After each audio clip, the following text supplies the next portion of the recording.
आज नया चैप्टर क्या पढ़ना है हम लोग को, मानव स्वास्थ्य और रोग। देखते हैं क्या होता है मानव स्वास्थ्य एवं रोग, इसके बारे में हमें अध्ययन करना है। देखो इसमें पहला ही क्वेश्चन आप लोगों का जो है पेपर में 2 नंबर में हर साल लगभग वो पूछता ही है, रोग किसे कहते हैं और ये कितने प्रकार के होते हैं। पहले रोग बताया जाएगा और कितने प्रकार के होते हैं ये भी बताया जाएगा। सबसे पहले हम समझते हैं, इसमें एक शब्द दिया है मानव स्वास्थ्य, मानव स्वास्थ्य एवं रोग। पहले स्वास्थ्य क्या है, यानी हेल्दी पर्सन किसे कहा जाता है। ध्यान देना, हेल्दी पर्सन कौन होता है। अगर हेल्दी पर्सन का बात की जाए तो WHO का नाम आप लोगों ने सुना है, WHO का यानी वर्ल्ड हेल्थ ऑर्गेनाइजेशन, विश्व स्वास्थ्य संगठन। विश्व स्वास्थ्य संगठन का मानना क्या है कि कौन व्यक्ति जो है हेल्दी पर्सन होता है। तो विश्व स्वास्थ्य संगठन के अनुसार बताया, यानी WHO के अनुसार अगर हम बात करें स्वास्थ्य की बात, मानव स्वास्थ्य में, तो WHO के अनुसार, WHO के अनुसार देखा जाए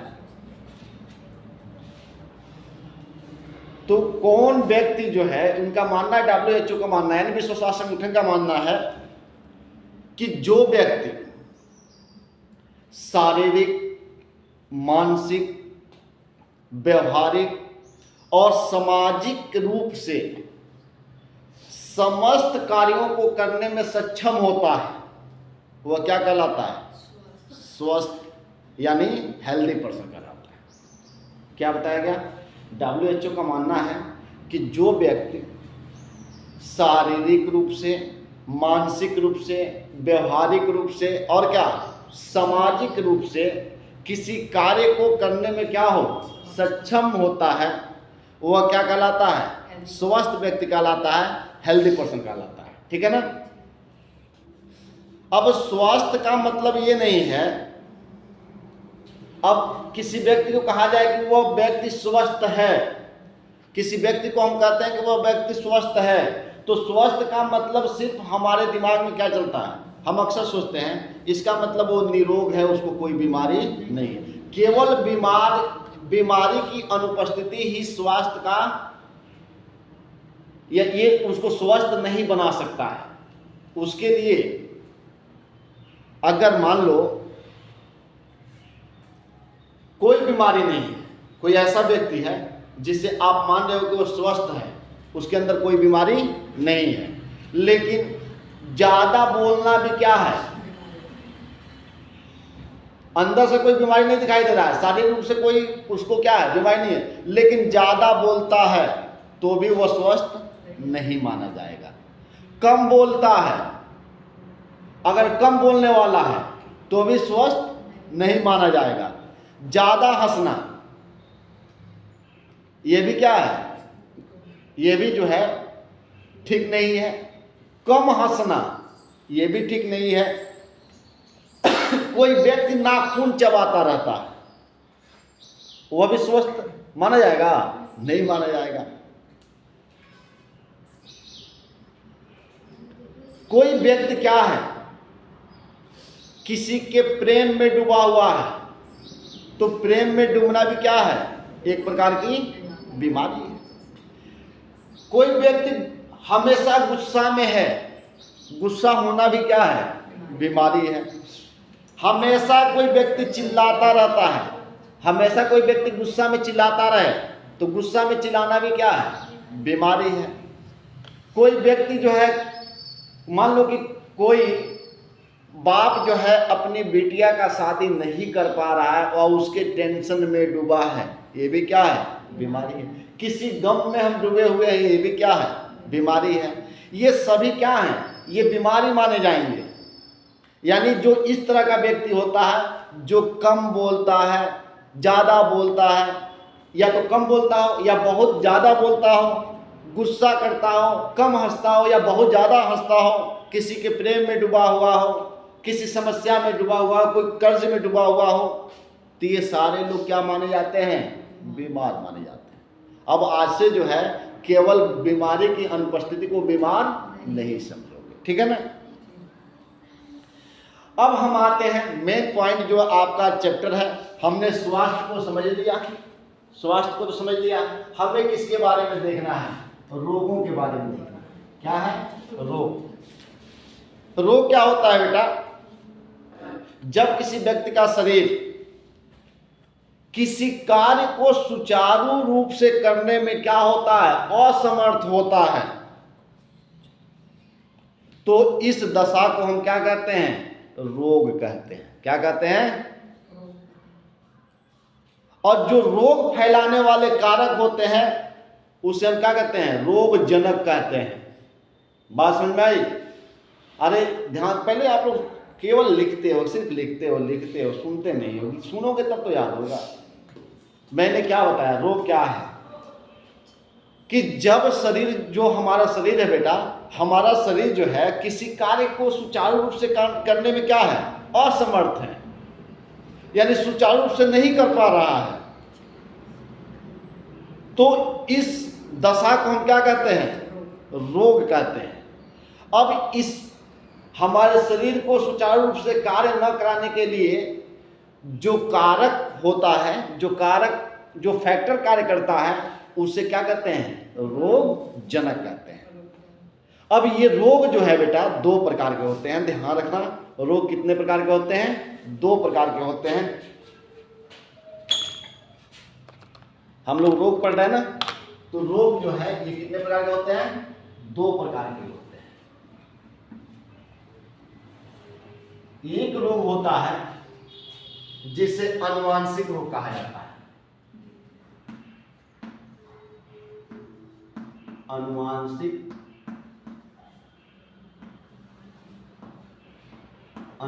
रोग कहा जाता है, और एक को कहा जाता है उपार्जित रोग।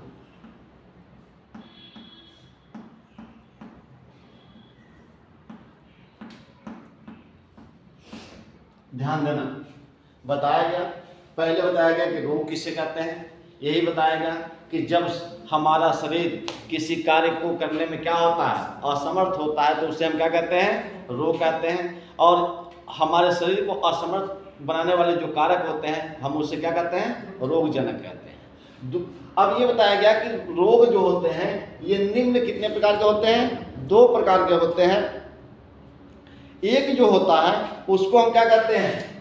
आनुवांशिक रोग, और दूसरा क्या कहते हैं? उपार्जित रोग। आनुवांशिक रोग क्या होता है बेटा?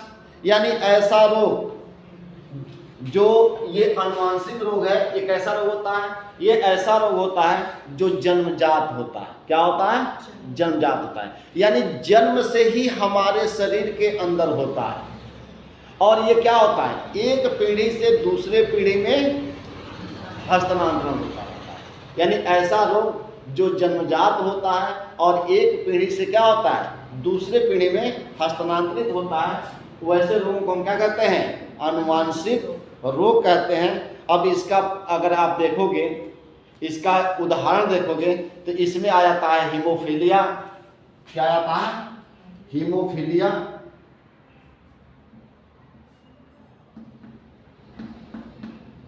हीमोफीलिया और औरंधता आदि, ये ऐसे रोग हैं जो क्या होते हैं? जन्मजात होते हैं। यानी हमारे माता पिता से हमारे अंदर क्या होते हैं? ट्रांसफर होते हैं, और फिर हमसे क्या होगा? ये जन्म से हमारे शरीर के अंदर आएगा और फिर हमसे हमारे संतानों में जाएगा। ठीक ना? तो ऐसे रोग को हम क्या कहते हैं? आनुवांशिक रोग। दूसरा जो होता है उपार्जित रोग।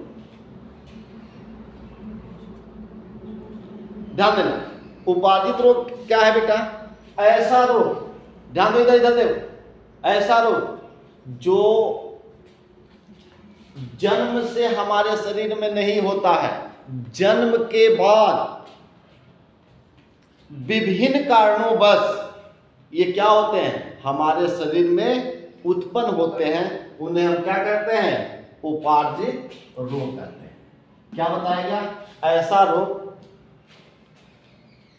जो जन्म के बाद विभिन्न कारणों से क्या होते हैं, विभिन्न कारणों से हमारे शरीर के अंदर या हमारे शरीर में क्या होते हैं, उत्पन्न होते हैं, उन्हें हम क्या कहते हैं, उपार्जित रोग कहते हैं। जैसे कुपोषण, रतौंधी, एलर्जी, कैंसर आदि। कुपोषण, रतौंधी,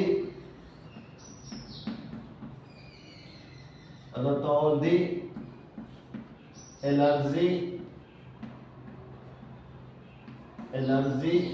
कैंसर आदि, ये क्या है बेटा, उपार्जित। अब उपार्जित रोग जो होता है बेटा, ये जो उपार्जित रोग होता है, ध्यान रखना, ये उपार्जित रोग जो है निम्न दो प्रकार का होता है।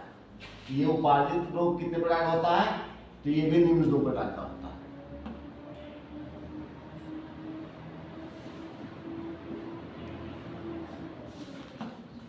ठीक है, पहला होता है संक्रामक रोग और दूसरा होता है असंक्रामक रोग।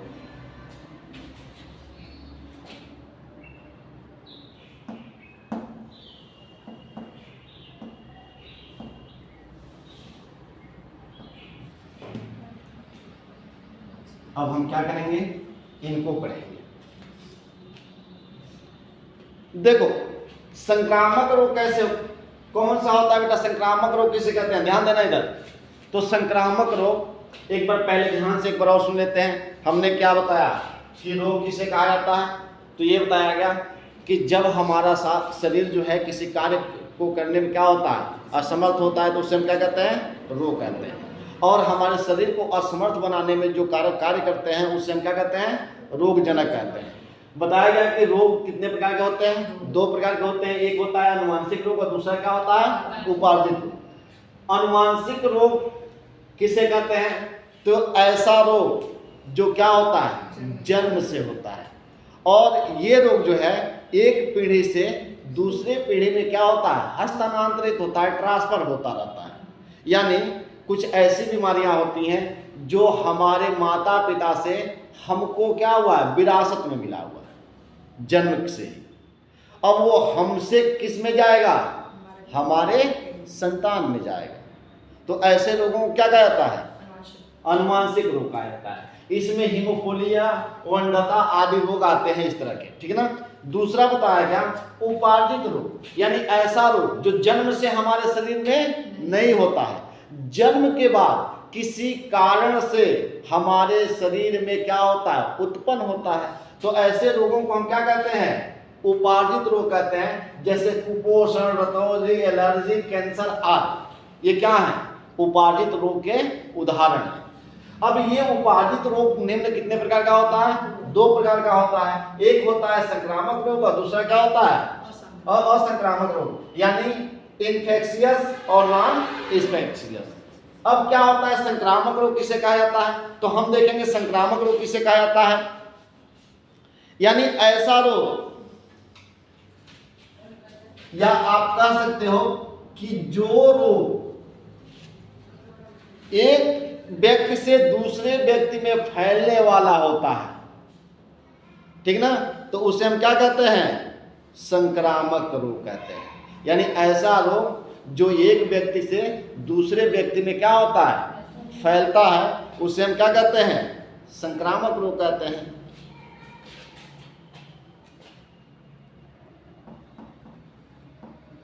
यानी एक से दूसरे में क्या होता है, फैलता है।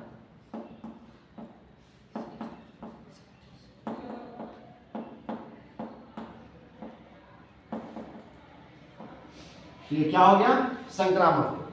अब संक्रामक रोग फैलाने का काम कौन करता है, एक व्यक्ति से दूसरे व्यक्ति में फैलता कैसे है, तो उसको फैलाने का कोई ना कोई क्या करता है, कार्य करता है। तो फैलाने वाले कौन होते हैं, तो फैलाने वाले जो होते हैं बेटा, इनको फैलाने वाले कहा जाए, ये फैलाने वाले कारक, फैलाने वाले काले टिड्डे कौन है?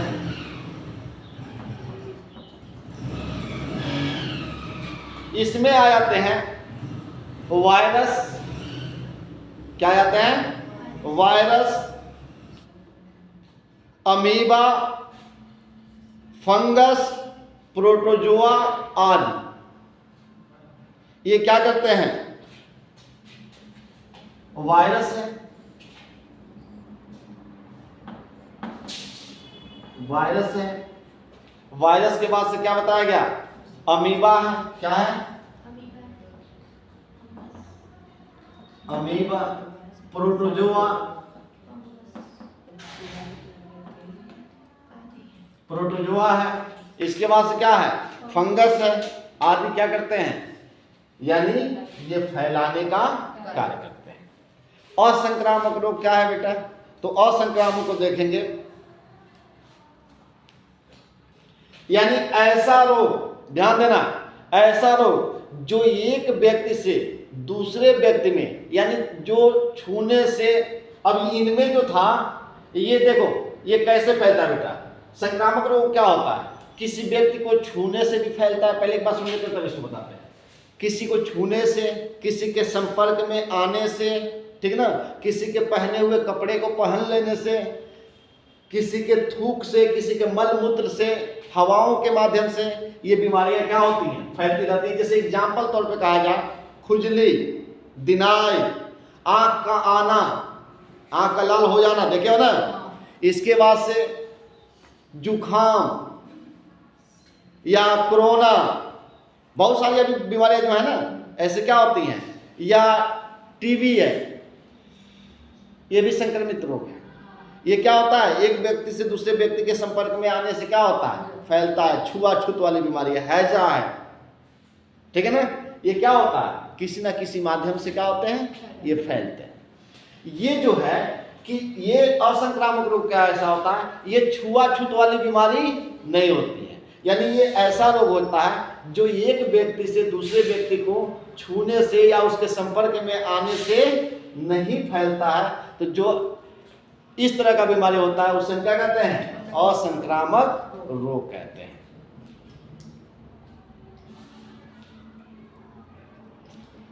जैसे अंगों की विकृति, जैसे मान लो किसी का हाथ टेढ़ा ही जन्म ले लिया है, किसी की आंख एक छोटी एक बड़ी हो गई है, ठीक है ना, किसी के शरीर में विटामिन की कमी, कैंसर, कैंसर भी छुआछूत वाला बीमारी नहीं है। एलर्जी, ये भी छुआछूत वाली बीमारी नहीं है। ये कौन है? असंक्रमित संक्रामक रोग है, ठीक है ना। तो इसका भी मैंने बता दिया और इसका भी बता दिया। अब हम थोड़ा सा संक्रामक रोग में, संक्रामक रोग को थोड़ा डिटेल से पढ़ने का प्रयास करते हैं, ठीक है बेटा। संक्रामक रोग, ध्यान देना, संक्रामक रोग में बैक्टीरिया से फैलने वाले कौन कौन से रोग हैं? तो टाइफाइड निमोनिया है। किससे फैलता है? ध्यान देना, एक पॉइंट यहां लिखते हैं। संक्रामक रोग को फैलाने वाले जो फैक्टर हैं, जो कारक हैं, वो कौन कौन से हैं? तो पहला बताया गया बैक्टीरिया। बैक्टीरिया क्या करता है बेटा? टाइफाइड और निमोनिया को फैलाता है। क्या करता है? ये टाइफाइड,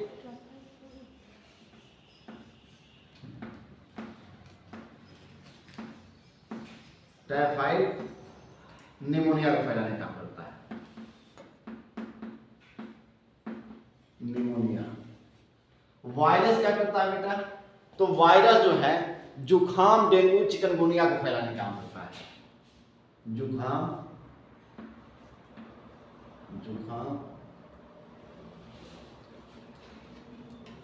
डेंगू, एक और भी लिख सकते हैं। अभी कौन सा बीमारी खत्म हुआ है? कोरोना, ठीक ना, कोरोना भी लिख सकते हैं, काहे कि प्रसिद्ध बीमारी है इस समय के लिए। कोरोना, चिकनगुनिया आदि को फैलाने आदि लिख रहे हैं, ठीक ना। चिकनगुनिया वगैरह सब उसी में आ जाएगा। कवक जो है, कवक क्या करता है बेटा? कवक जो है दाद खाद खुजली, दाद खाज खुजली, यानी दिनाई उनाई सब फैलाने का काम को करता है। और प्रोटोजोआ कौन सा बीमारी फैलाता है बेटा? तो प्रोटोजोआ जो है मलेरिया को फैलाने का काम करता है। मलेरिया। और हेल्मिंथ्रिस क्या करता है बेटा? हेल्मिंथ्रिस जो है कृमि को फैलाने का काम करता है। किसको? कृमि। बताया गया ये जो है संक्रामक रोग जो है इनके फैक्टर्स को आपको बताया गया। पहला बैक्टीरिया बताया गया। बैक्टीरिया ने क्या किया बेटा? टाइफाइड और निमोनिया जैसे बीमारी को फैलाया। वायरस ने जुकाम, डेंगू, कोरोना, चिकनगुनिया आदि को फैलाने का काम करता है। कवक क्या करता है? दाद खाज खुजली को, प्रोटोजोआ किसको? मलेरिया को, और हेल्मिंथ्रिस किसको करता है? किसको? कृमि को फैलाने का काम करता है। ठीक है ना? तो ये रहे क्या? संक्रामक रोग के कुछ फैक्टर्स। याद रहेगा कौन किसको फैलाता है? अगर एक नंबर में आए तो आप इसमें से फटाफट देख के लिख लेना, दिमाग में रख लेना। थोड़ा सा हम बीमारियों का जो है प्राचीन काल का कुछ इतिहास के बारे में जानते हैं। ध्यान देना, जब मानव विकास हुआ, मानव को पता नहीं था कि बीमारियां क्या होती हैं और बीमारियों को कैसे उन्हें ज्ञात हुआ। थोड़ा सा हम उसके इतिहास को जानने का काम करेंगे। सबसे पहले मेडिसिन के जो हैं जनक किसे कहा जाता है? मेडिसिन के फादर्स किसे कहा जाता है? तो लिख लेना आप लोग कहीं, हिप्पोक्रेटिस को। हिप्पोक्रेटिस जो थे, हिप्पोक्रेटिस को क्या कहा जाता है? फादर्स ऑफ मेडिसिन कहा जाता है।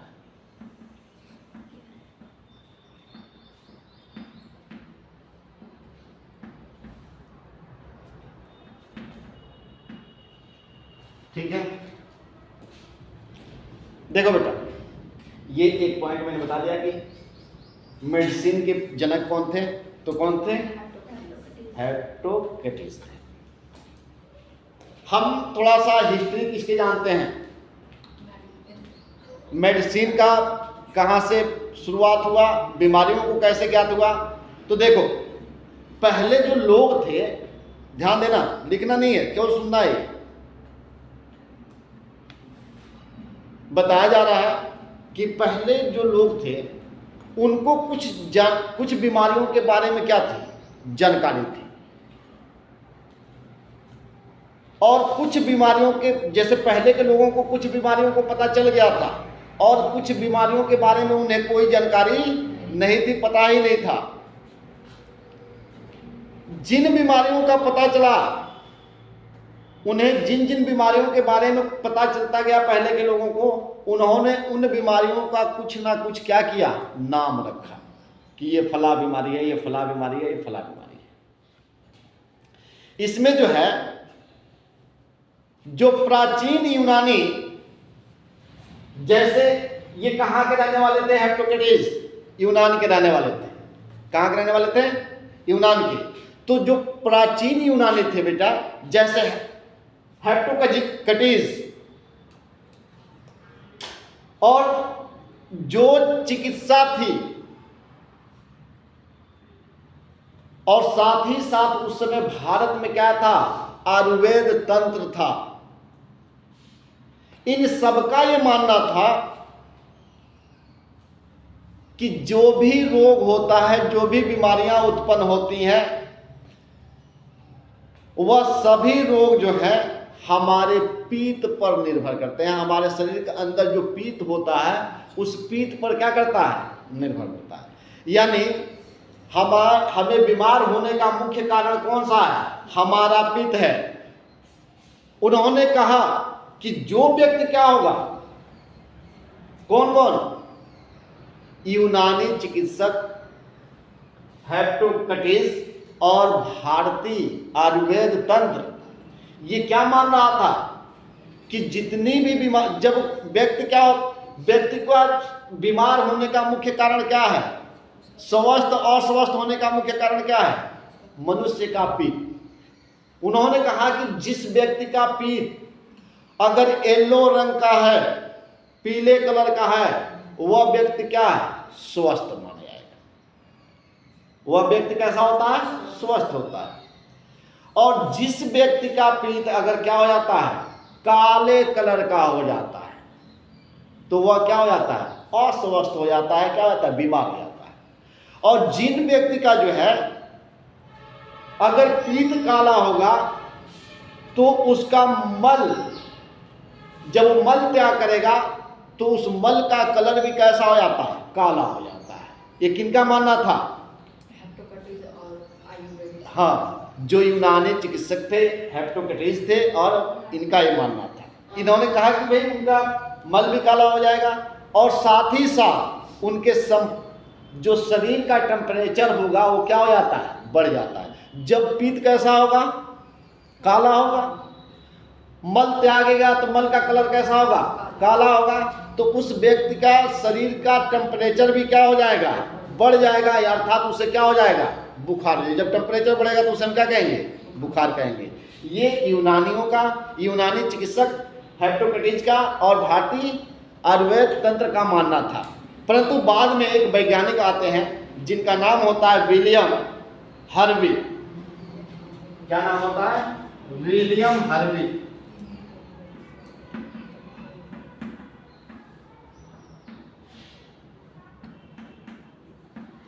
ये क्या करते हैं बेटा? विलियम हार्वी क्या करते हैं? हार्वी VEY यहाँ पे ई करते हैं। इन्होंने क्या किया? सबसे पहले रक्त परिसंचरण की खोज की। इन्होंने क्या किया? रक्त परिसंचरण की खोज की तथा थर्मामीटर का प्रयोग से,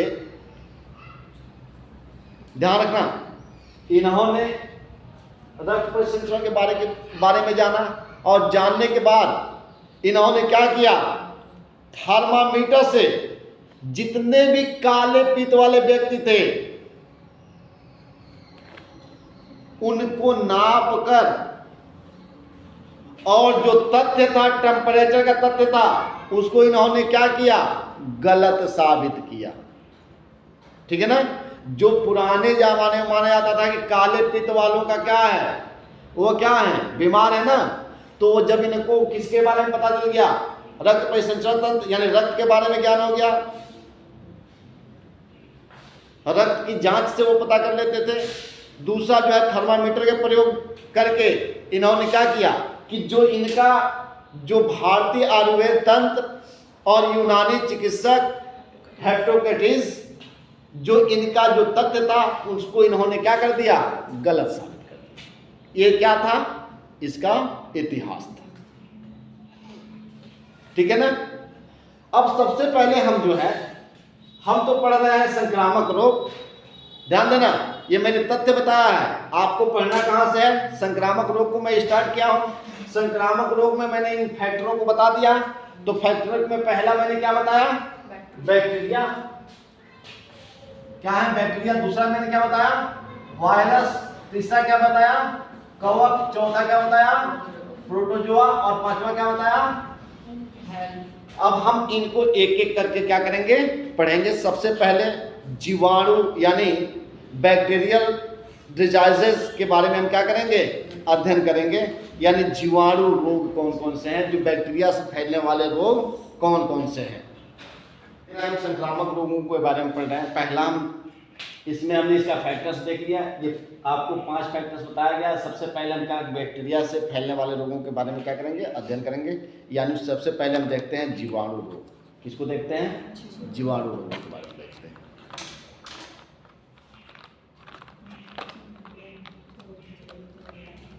यानी सबसे पहला हम देखते हैं जीवाणु।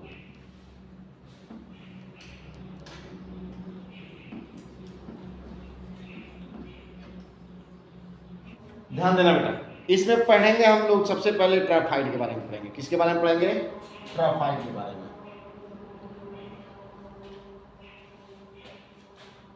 टाइफाइड देखते हैं। बैक्टीरिया से फैलने वाला जो है, बैक्टीरिया से फैलने वाला जो है कि एक रोग होता है जिसको क्या कहता है? टाइफाइड। टाइफाइड आप लोगों ने सुना है। आजकल किसी व्यक्ति को बुखार हो, ब्लड जांच कराओ तो उसका क्या निकलता है? टाइफाइड निकलता है। टाइफाइड को फैलाने वाला कारक कौन है बेटा? कारक इसका कौन है? तो इस कारक का नाम है बेटा सल्मोनेला टाइफी। क्या कौन होता है?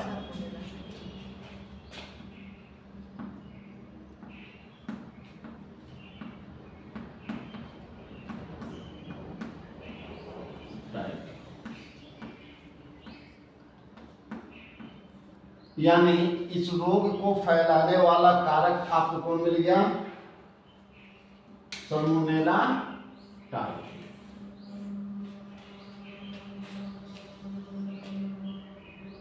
वाहक कौन है बेटा? वाहक देखते हैं इनका। कारक ये हो गया, वाहक देखते हैं। तो इस बीमारी का जो वाहक है, ये बीमारी किसके कारण से फैलता है? तो यह रोग जो है दूषित भोजन, ध्यान रखना, दूषित भोजन, दूषित पानी, यानी दूषित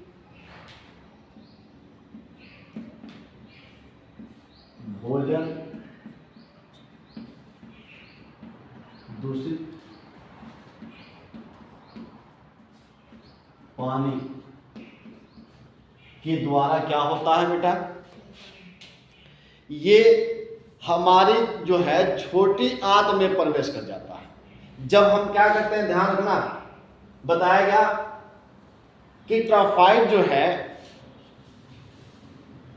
इसको फैलाता कौन है?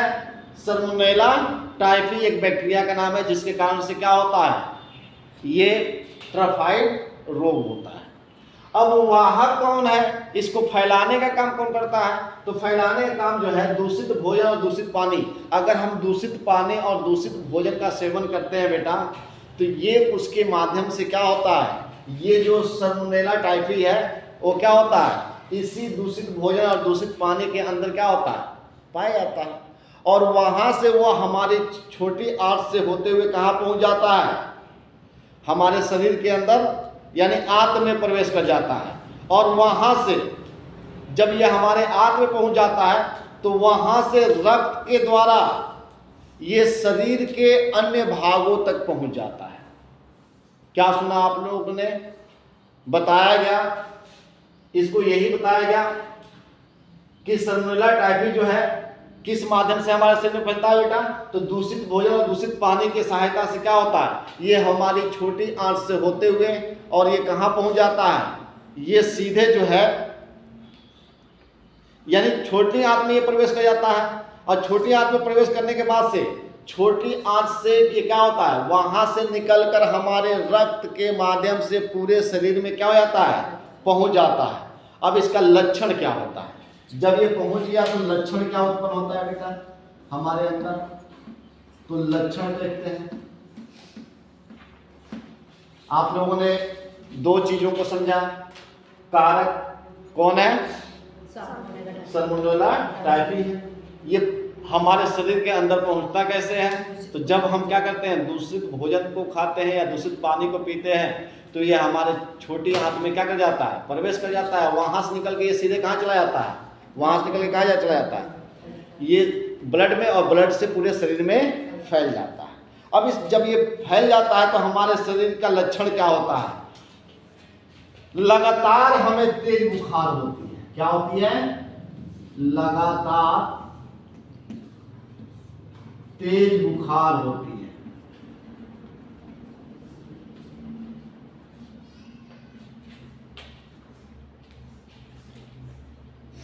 लगभग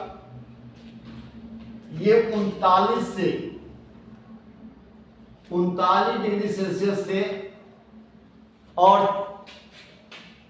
40 डिग्री सेल्सियस तक हमारे शरीर का क्या हो जाता है, टेम्परेचर हो जाता है।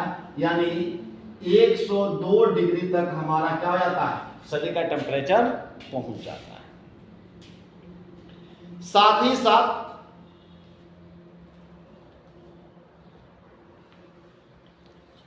जो हमारा आमाशय है, ध्यान देना, इसका लक्षण सुन लो एक बार ध्यान से, बताया गया इधर देखो, इसका लक्षण क्या होता है, लगातार तेज बुखार आने लगता है। लगातार तेज बुखार आने के बाद से हमारे टेम्परेचर, हमारे शरीर का टेम्परेचर क्या होता है, हाई हो जाता है, लगभग कितना तक पहुंच जाता है, 102 डिग्री तक पहुंच जाता है। साथ ही साथ जो हमारा आमाशय है, आमाशय के अंदर पीड़ा होने लगती है, पेट में कब्ज होने लगता है, पेट फ्रेश नहीं होता है, सिर क्या करने लगता है, दर्द करने लगता है, कमजोरी होने लगती है और भूख नहीं लगता है। और कई बार तो ऐसा होता है कि गंभीर मामलों में आंत में क्या हो जाता है, छेद हो जाता है और आंत में छेद होने की वजह से हमारी मृत्यु भी हो सकती है। ठीक ना, बातें समझ में आ गई। इसके लक्षण क्या क्या बताया गया, एक बार और बता दो मुझे, क्या क्या सुना आपने? तेज बुखार का आना, टेम्परेचर हाई हो जाना, 102 डिग्री तक का बुखार पहुंच जाना, साथ ही साथ आपका क्या बताया गया, आमाशय के अंदर दर्द होना, पेट में कब्ज रहना, सिर दर्द करना, कमजोरी हो जाना, भूख का न लगना और गंभीर मामलों में आंत के अंदर छेद तक हो जाती है, जिससे रोगी की मृत्यु तक हो जाती है। ठीक ना, अब हम देखेंगे जो टाइफाइड का परीक्षण किससे होता है, टाइफाइड की परीक्षण या टाइफाइड की पुष्टि। अब टाइफाइड है आपको, टाइफाइड है आपको, इसकी पुष्टि कौन करता है? तो एक परीक्षण होता है। ठीक ना, क्या होता है, परीक्षण, एक जांच होता है, जिस जांच का नाम होता है, नोट कर लेना,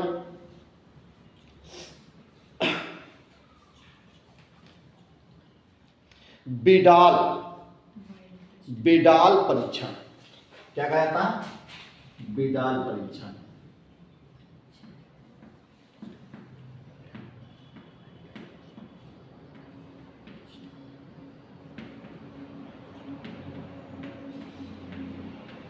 यानी हमारे शरीर में टाइफाइड रोग है, इसकी पुष्टि कौन करता है, बिडाल परीक्षण करता है। ठीक है ना, अब थोड़ा सा टाइफाइड की हिस्ट्री के बारे में सुनेंगे, ध्यान देना, टाइफाइड का हिस्ट्री, इतिहास जानेंगे, टाइफाइड का पता कैसे चला। पहले टाइफाइड आपने समझ लिया, टाइफाइड में क्या क्या चीज बताया जाए आप लोगों को, क्योंकि इसका कारक कौन है, मोनेला टाइफी है। ये बाहर कैसे पहुंचता है, तो दूषित भोजन और दूषित जल के माध्यम से हमारे आंत में पहुंचता है, आंत से हमारे ब्लड में और ब्लड से पूरे शरीर में पहुंचता है। फिर जब इसका लक्षण हमको क्या होता है, तेज बुखार आती है, 102 डिग्री तक पहुंच जाती है और साथ ही साथ क्या होता है, हमारे आमाशय के में पीड़ा होने लगती है, हमें भूख नहीं लगता है, हमारे पेट में कब्ज हो जाता है और ये बताया गया सिर दर्द करने लगता है, कमजोरी महसूस होने लगती है और कई बार गंभीर मामलों में हमारे आंत में क्या हो जाते हैं, छेद हो जाते हैं, जिससे रोगी का क्या हो जाता है, मृत्यु तक हो जाती है। अब इसका टाइफाइड की पुष्टि कैसे होती है, तो एक परीक्षण कराया जाता है जिसको बिडाल परीक्षण कहा जाता है। इसी ये परीक्षण कराने से हमें किसकी पुष्टि हो जाती है, किसकी, टाइफाइड की पुष्टि हो जाती है। ठीक है ना, अब जो है मुख्य पॉइंट पे आते हैं, थोड़ा सा एक मजेदार चीज मैं आपको बता रहा हूं, इसकी हिस्ट्री बता रहा हूं। देखो, यूएसए के एक शहर है, यूएसए के एक शहर में एक महिला रहा करती थी। ध्यान देना, कहानी को सुनो। जो बताया गया, यूएसए में एक महिला थी, जिसका नाम मैरी मैलान था। क्या नाम था? मैरी मैलान। ये काम क्या करते थे बेटा? ये रसोइया का काम क्या करती थी? भोजन बनाने का काम करती थी। और इसने क्या किया? अब आप कहोगे कि सर इसमें कौन सी बहुत रोचक कहानी है, महिला थी भोजन बनाती थी। लेकिन नहीं, ये जो महिला मैरी मैलान थी, इसका एक उपनाम भी पड़ा था। उपनाम था टाइफाइड मैरी। इसका नाम टाइफाइड मैरी पड़ा था। अब क्यों पड़ा था, मैं उस कहानी को सुना रहा हूं। इसने क्या किया कि टाइफाइड बीमारी को फैलाकर अपने आप को जो है अमर कर गए। अब कैसे की? तो देखो, जब ये जो रसोइया थी मैरी मैलान, ये क्या करती थी? भोजन को बनाती थी। और बहुत सारे लोग जो फैक्ट्री वगैरह में काम करने वाले वर्कर थे, उसके यहाँ आते थे, भोजन खाते थे।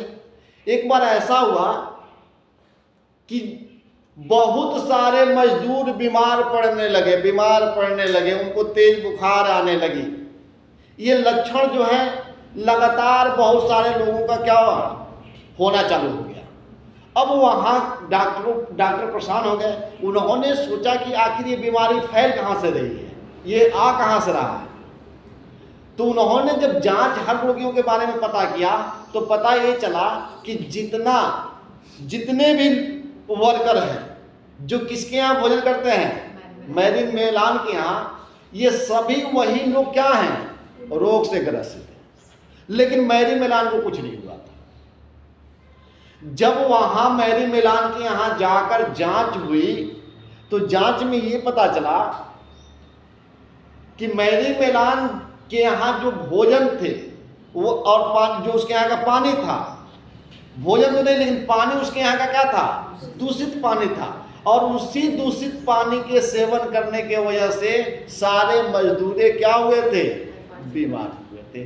तो इसी वजह से उस महिला का उपनाम क्या रख दिया गया, टाइफाइड मैरी। यानी मैरी मैलान से बदल के उसका नाम क्या, क्योंकि उसने बीमारी को क्या किया था, फैलाने का कार्य किया था। तो ठीक है, तो ये रहा टाइफाइड। अब हम इसमें देखेंगे दूसरा निमोनिया। क्या देखेंगे? निमोनिया।